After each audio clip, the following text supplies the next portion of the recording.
Assalamualaikum dan salam sejahtera.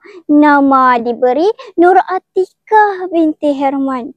Terimalah sajak yang berjudul Merdekakah Kita? Merdeka. Katanya kita bebas.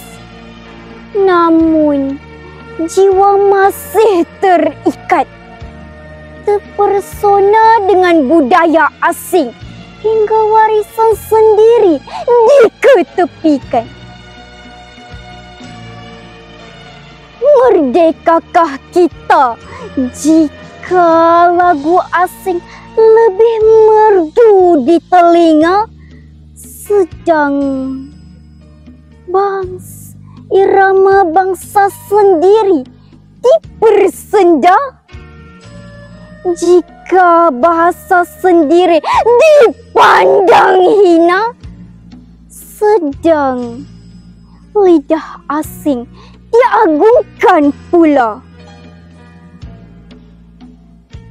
Kita bangga meniru gaya mereka, fashion, kata-kata, pemikiran serta makanan, sedang khazanah sendiri terbiar kosong.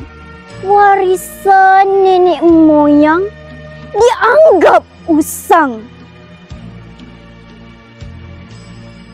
Merdekakah kita jika minda dijajah semula bukan dengan senjata tetapi hiburan yang membutakan mata, ikutan yang membelenggu jiwa?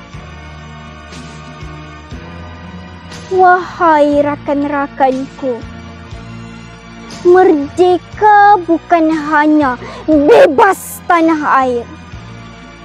Merdeka sebenar ialah bebas dari budaya asing.